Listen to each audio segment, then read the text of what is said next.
My name is Harold Levee, L-E-V-E-E. My birth date was August the 9th, 1919. Grew up in Sheepshead Bay doing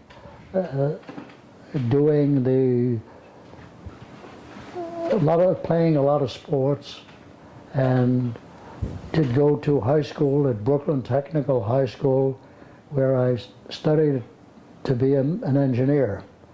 And from Brooklyn Tech, I went to a school called the Cooper Union in New York City, which was a school where you had to pass a tremendous examination in order to get into the school, because the school was free. All you had to do was pay for your own books.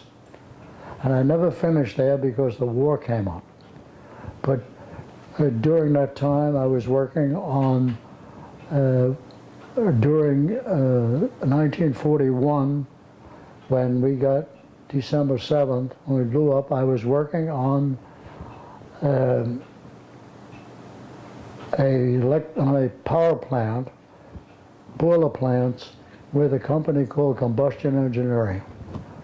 And after Combustion Engineering, I joined a firm who came from Boston called E.B. Badger and Sons, and they were doing an oil refinery for Russia. Russia was an ally of the United States. And I was the designer for pressure vessels and tanks and towers for oil refineries with E.B. Badger. At that time, I got married and had a child. And after we finished the project, I was drafted. I was exempt from getting the Army because of my position as a designer. But then, after leaving Badger, working for American Cyanamid Chemical Construction Corporation, I was drafted into the military, was sent to Fort Dixon, New Jersey, and from Fort Dixon, New Jersey, I was assigned to the Combat Engineer Corps at Fort Belvoir in Virginia. In Fort Belvoir, I was trained as a combat engineer, learning how to blow up bridges and remove minefields and all kinds of things related to the combat engineers. Well, I finished my training, and I had heard that I was on a call list to go somewhere or assigned someplace, in spite of the fact that I still hadn't been on my 2 weeks of maneuvers like the rest of my company. And by the way, my company eventually hit southern France, and so many of them were killed. It's a heartbreaking story. Some of them hadn't been trained like I'd been trained, and that's, in a sense, a shame. Well, I got word that, or before that, I had taken the Army General Classification Test, and then some kind of a mechanical aptitude test, and my grades were so high in the, if you'll pardon me, in the genius class, and as a result, a naval officer, I was only a buck private, a naval officer came down to interview me to see how I would do wherever I was going to go or whatever, and he asked me, suppose you can't contact your family if we send you somewhere, and how would you feel? And of course I said to him, if it's for the good of the United States, obviously it's for my good, and therefore I'd be happy to do that. Well, my captain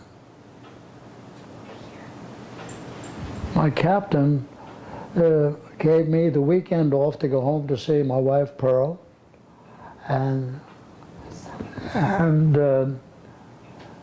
I came back from the weekend, and there I was on shipment They gave me a ticket to go on a train to Chicago. And they said to me that I should remember a telephone number and call that phone number when I get to Chicago, and I'll get further instructions. Well, I got on the train and landed in Chicago, made the telephone call. Some woman answered the phone and said, I asked for the commanding officer. And I hear her say, do we have a commanding officer here? And obviously, I waited a little while, and some guy got on the phone and said to me, asked me if I was supposed to meet somebody or anything, and I said, no, I was supposed to call this number. He said, well, you wait in the Union Station in Chicago and put a newspaper under your left arm, and you'll be approached. Well, an hour or two later, some guy came over to me and said to me, are you waiting for somebody to pick you up? I said, yes. Did you have a telephone number? Yes. What's the phone number? I told him. He says, okay, follow me. I said, what about my barracks bag? He said, don't worry about the stuff in the barracks bag. We'll pick it up at another time. So I went outside with him and into an automobile, had a chauffeur, and he drove down along the Lake Michigan and explaining to me all about this museum and that museum, the art museum, whatever. But he never said what I was going to do. Never talked about me or what the future. He took me to a hotel on the south side of Chicago and dropped me over and said, just go to the desk and ask for Mr. Bidlack. I remember his name. So I did that, and I went up to this hotel room, and Mr. Bidlack wasn't there, but his wife was there. And she said he'll be back soon. And he came back and he said to me, I don't know why you're here, except you must be a scientist or an engineer, because you're going to be assigned to the University of Chicago. At the University of Chicago, you will not be able to wear your uniform. You have to get civilian clothes. Well, I didn't have any civilian clothes, and I called my wife to send me some civilian clothes, and somehow or other she did. Some 2 or 3 weeks later, and the government was supporting me at the hotel, and I was having a ball in Chicago, waiting. And eventually I got civilian clothes, and I was to the university, and it was the name of the building was the Eckert Hall. And when I got to the building, I met the man who was supposed to be my boss or commanding officer or whatever he was. His name was, he was Lieutenant Colonel Herbert E. Metcalf. And he told me that what I'd be doing would be helping the scientists and helping the government make sure that they didn't steal any secrets, that we got all the secrets. So I was assigned an office, and the colonel in the meanwhile took me down to what I never heard of before, was a nuclear reactor. This was the first, I understand, atomic reactor to ever go hot. And he took me down to show me this is the reactor that we're working on, and everybody is doing things related to the reactor and related to, he told me, a bomb, atomic bomb. And secrecy has got to be maintained. You can't tell anybody in your family or anybody anything that you're doing or what you're working on. And I remember they assigned me to an office next to a doctor, I forget his name, Dempster, and he was the inventor of the mass spectrographic method of separation of the isotopes. And I now remember that he had an assistant, Dr. Ralph Lapp, or he was getting his doctorate at the time. And that's what I do recall about that. And during this time at the university, I worked with somebody who I didn't know at the time. These were Nobel Prize winners, Dr. Enrico Fermi, who was from Italy, and Dr. Szilard, who was from Hungary, and Dr. Fermi, from what I remember, was not a tall man and not heavy, and he was very easy to work with. And what I did for him was all kinds of miscellaneous things. I'd rather not talk about anything scientific because I don't know where I stand today. And Dr. Szilard also was, Dr. Szilard was not easy to get along with. But my office was alongside of the outside garden at Eckert Hall. And Dr. Szilard used to, on his way to the office, used to stop and pick the pods and leaves and whatever he was doing, and he was studying out, as I'd watch him, all of this vegetation. What he was thinking about, who knows? He was a genius. And also, what he did with these things, some of these pods he stuck in his pocket to take with him. And of course, I never asked him what he was doing because he was very, very secretive about what he was doing. So I got to tell you about Dr. Enrico Fermi. He was easy to get along with. We got him to sign away his patent rights in a moment. But Dr. Szilard would not sign the patent rights. So I suggested to the colonel, I says, I tell you what we do. He's going to need money to live. Don't pay him. And I don't know whether this was done or not, but after a few weeks, Dr. Szilard signed his patent papers. Yeah, and so whether the colonel used my suggestion or not, I can't say, but I suggested that. And in fact, I must tell you, the thing that I remember most about Dr. Szilard was the colonel came into the office one time, because Dr. Szilard never knew my name. He could never talk about it. He never remembered it. Dr. Fermi knew who I was and so on. But Dr. Szilard, well, maybe it was the language difference. I don't know. But anyway, the colonel brought him into my office one time and said, Hal, they call me Hal, Dr. Szilard needs some help. Would you please help him? This is one of the things I can talk about. Dr. Szilard said to me, get a piece of drafting paper and put it on the table. So which I did. And he said to me, now I want you to draw what I have to draw, tell you to do. I want you to draw a line here, a line there, a curve here, a circle here, a circle here, all kinds of things on the drawing which I had no inclination what I was doing. I said to Dr. Szilard, I said, would you mind, Dr. Szilard, if you tell me what I'm going to be doing, and after I finish it'll be a much better job because you're not doing it piecemeal. Dr. Szilard, I could only remember him saying, no, don't worry about it, just do what I tell you. That's the way it was. And after I didn't finish anything that I know, he takes the paper away from me and disappears. And that's the one thing I can talk about because it stayed in my mind as to what has happened. I believe Dr. Fermi and Szilard must be dead a long time. I have no idea. And Dr. Fermi and Szilard, they used to go some places that I didn't know where Dr. Fermi went, whether he went out to Hanford or in, say, to Washington, or he went to Oak Ridge, or he went to Los Alamos. I don't know where Fermi went.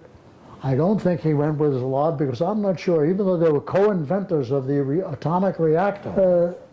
I don't think Dr. Szilard and Fermi were friends or something, because how they were co-inventors, I don't know. Maybe Szilard in Hungary was working on the nuclear reactor, and Fermi in Italy was working on it, and they got together here at this particular project.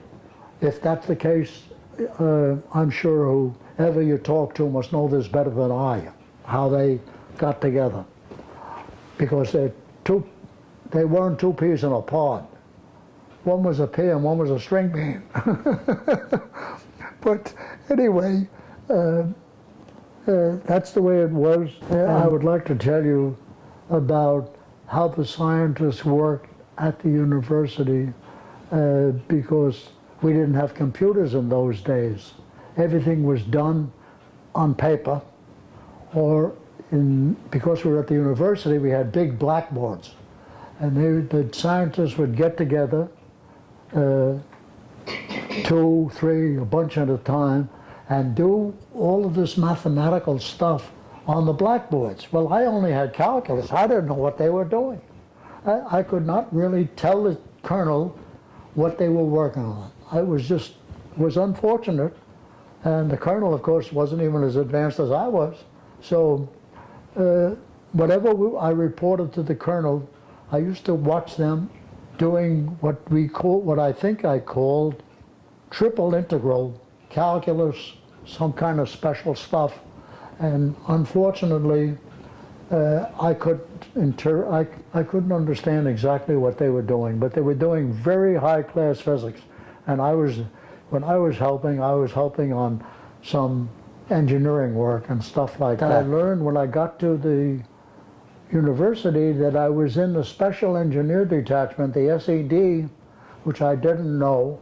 And I don't know how many we had, but I understand there was eventually around all over the country in places, people sent from the Engineer Corps to the SED. And there may have been 15 to 1,800 of us all around the country. How many we had in the University of Chicago, I didn't know them. I only knew maybe 15, but there could have been 20 or more at the university. There more than that, I doubt. And there were chemists there. I didn't have anything to do with the chemistry because I didn't know about chemistry, or only a little bit. And so I didn't have work with people like Wigner, who may have been a Nobel Prize winner, I'm not sure, and people like that in the chemical end of it. I knew the physics end of it. That's what was involved with me. One of the assignments that I had to do was to follow up on what could be patents, and there I had to get information from the various scientists to put on paper. So I did make up patent drawings from what I remember.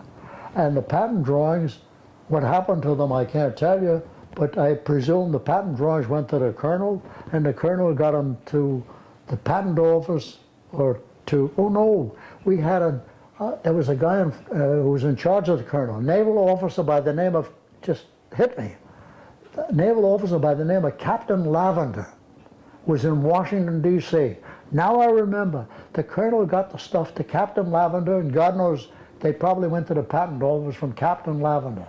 What Captain Lavender's job was, I don't know. All I know, he was a naval captain, which was higher than my lieutenant colonel in the service. Because we were, as I repeat, we were a combined naval-army operation. Anyway, I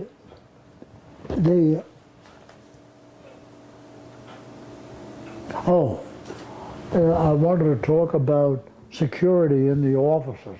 The security was extremely tight. Who was to know that the Russians were getting our information? But anyway, security was tight, and the colonel assigned me to a dozen of these safes, file cabinet safes, that to make sure every night that he was secured. So one evening, I have to remember that 11 or a dozen safes that I had, I closed off and said to my secretary, I got to leave early. Please make sure to close the safe when you leave. The following day, the colonel calls me into his office and said, I lost my company of men. I'm not even in the service, and you lose a company of men. He said, I said, why, what happened? He said, you left the safe open. my secretary forgot to close the safe. So, unfortunately, or fortunately I should say, the colonel got a different officer to be in charge of the closure of safes every night instead of me. I was sort of like fired from that job.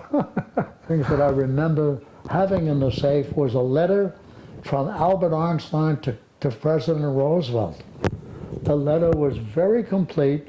It told the possibilities of making a bomb, an atomic bomb. And I think that had tremendous influence in letting President Roosevelt start the program. And of course, I don't really know, but that's what I think, because Albert Einstein was a great physicist, but he was never on the project to my knowledge. And so what I'm sorry about is that I didn't take a copy of that letter, which would have been illegal at the time, but I sure would like to have had a copy of the letter from Albert Einstein. In the middle of the summer of 1945, I asked the colonel, how are we doing on this bomb business? The colonel said, of course I don't know, but General Groves has been very, very happy of late. So I've got an opinion that we're successful. And I didn't know, of course, whether we were or not, but I thought that we did some good work and helped the situation. Well, in 1945, August the 6th, we get a call by Dr. Arthur Compton, who was in charge of our project at the university.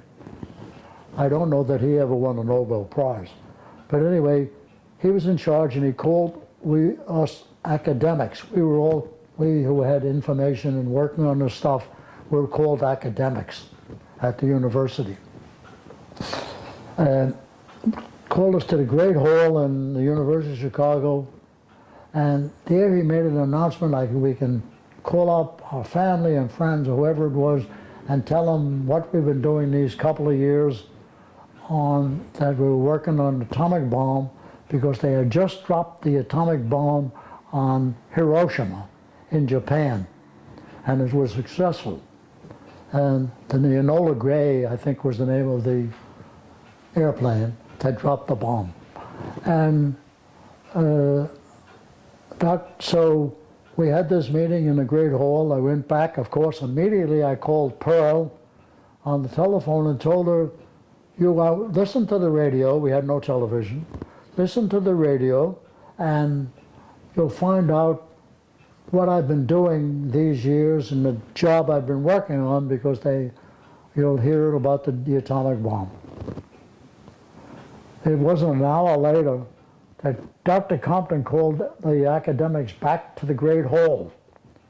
And he announced, he says, the university doesn't want to be known as having anything to do with the bomb, and as a result, please don't call home. And everybody said to him, forget it, it's too late.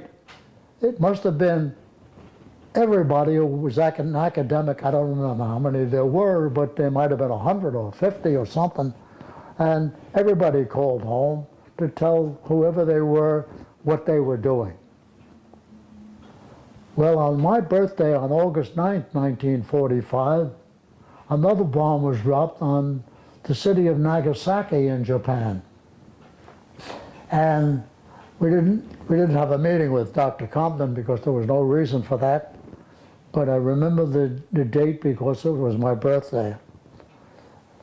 Now, during this period, after the bomb was dropped, the civilians formed organizations called the Atomic Scientists of Chicago, the Atomic Scientists of Oak Ridge, the Atomic Scientists of Los Alamos, the Atomic Scientists of Hanford, and so on, maybe even Columbia, I'm not sure. And I was not permitted to join the Atomic Scientists because I was in the military. Well, it so happens that what's amazing is that in all of these groups, the tremendous percentage of them, 90%, were sorry they had anything to do with the development of the bomb because of the damage and a possibility that the future was just unbelievable, that if other people would get the bomb, that it could be used. I myself was not of that opinion anyway. I felt that we had saved at least 1 million American and Japanese lives by dropping the 2 bombs because they surrendered. The Japanese would never have surrendered. We would eventually have to invade Japan, and all of the killings and everything else and the woundings that would have gone with it. And so I still, to this day, feel that we did the right thing by dropping the bomb. That's not the way the scientists who I met at the University of Chicago felt. They were opposed to it. In fact, this fellow I mentioned earlier, Dr. Ralph Lapp, was one of the supporting people. They came to Congress or Senate and to oppose the continuation of the development of anything related to the bomb. And we did continue because after that, I can't remember who Oppenheimer's assistant was, but he was major in development of the hydrogen bomb. I don't recall his name right now. And do you remember? Teller. You don't remember? You mean Edward Teller? Yes. What's his name? Edward Teller. Oh, that's it. Edward Teller. Doctor. Dr. Edward Teller, who didn't like Oppenheimer, because Oppenheimer, as I understood, was a communist in the early days before the war. Oppenheimer had did a great job, was a marvelous scientist, a marvelous physicist, and I liked him. But he was a communist, and they didn't like that. So they made issues about Oppenheimer later on, but I don't remember what the issues were. But Oppenheimer took it on the chin, that I remember. And part of the reason was Dr. Teller was opposed to Oppenheimer, from what I remember. During the time after the bomb dropped, I received letters of commendation. The little bit that I did during this period, whatever it was, everybody sent me letters of commendation. I got a letter from President Truman. I lost that letter. I can't find that letter. But I got a letter from Truman. I got a letter from the Secretary of War, Henry L. Stimson, from his assistant, who was Under Secretary of War, Robert F. Patterson, and of course, General Groves and General Groves' assistant, Leslie R. Groves, and Lieutenant General Reynolds sent me congratulation letters for supposedly all the things that I did helping the development of the bomb. The little things I did, they were just little, but I guess everything had a helping hand in the bomb development, that I think. And so I presume that so many of the scientists also who had just a little bit, maybe they didn't receive letters from these people, but they must have received letters from the Secretary of War and the Undersecretary, I would presume, not from the military. And somebody who was K.D. Nichols also sent me a letter of congratulations and so on, and I felt like I really did a great job because of all these letters that I received. And by the way, I have to say one thing and go back. I had originally applied to be an armament officer or an engineering officer and an air cadet at the time. But by that time, when they were ready to take me, I was at the University of Chicago working on this program. And I wasn't about to leave the University of Chicago and go and do this because the colonel had said to me, I could go away, but he can't guarantee I'm coming back to the university. So I never did any of those things. I canceled my application for those positions. I went back to the university, and there was some kind of a statue to Enrico Fermi at the university. And the thing was made to Dr. Enrico Fermi and his staff. So the word staff was partly me at the university. And I presume the strange part of this is that having been there, my daughter, several years later, was born in Chicago at the Chicago Lying-in Hospital, which Mrs. Obama was the president of that hospital where my daughter was born. That just as an aside. But anyway, after the war, I did a lot of engineering. I was doing work around the world as supervising construction and design for electric generating stations. And two of the very important things that I worked on one was the first air transportable nuclear power plant was built in Baltimore at the Howard Hughes factory. And I was in charge of this thing, to put this thing together and watch the pieces go into this aircraft and be sent down to Antarctica. For all I know, it might be that this nuclear electric generating station is still being used in Antarctica. I have no idea, because I wasn't invited to put it together.